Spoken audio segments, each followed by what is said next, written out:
Welcome back to Masterpiece Minute with Doc Brown on Virtual SDMA. I'm your host, Michael Brown, Curator of European Art at the San Diego Museum of Art. Drop in every Friday at 10 a.m. to pick up a new mini-talk led by SDMA curators and their guests, spotlighting works of art from the museum's collection. This week we look at a masterpiece of 18th century Roman portraiture that was rescued by Allied forces from Nazi salt mines at the end of World War II. This astounding portrait of Étienne-René Cardinal Potier de Gesvres was produced by Pompeo Batoni, the most famous painter in Rome at the time, in 1758. Depicted with pursed lips and a penetrating but jovial gaze, the portrait is both official and spontaneous, a testament to the cardinal's intellect and humor.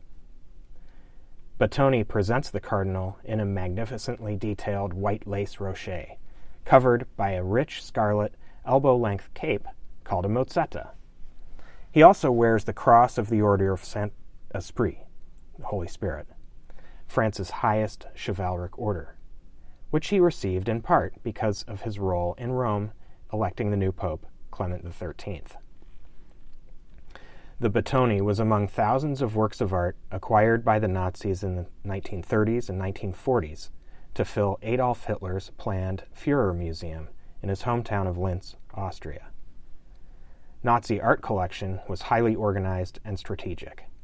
It was accomplished through confiscation, especially from Jewish owners and dealers, and through looting, sales under duress, and traditional auctions, typically using inflated currency, as was the case with the Batoni.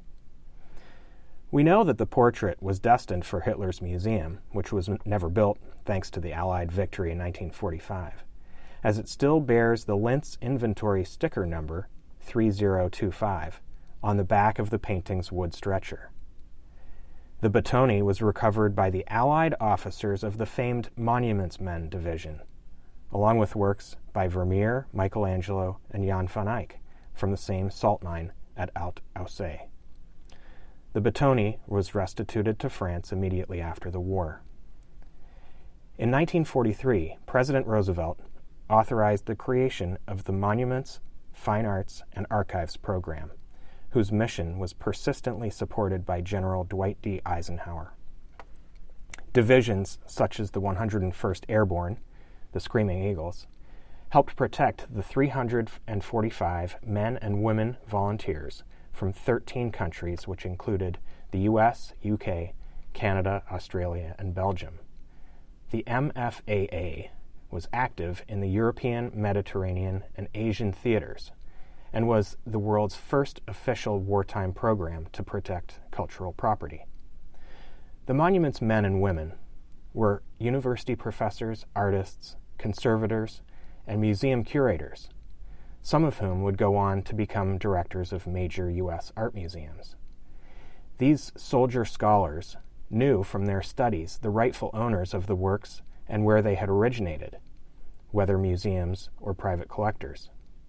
Some even stayed on after the war to help recover roughly 5 million works of art. Restitution of Nazi-era looted artwork continues to this day, aided by museums and professional organizations. This has been Doc Brown with Masterpiece Minute. Thanks for joining us here on Virtual SDMA. Catch you next Friday.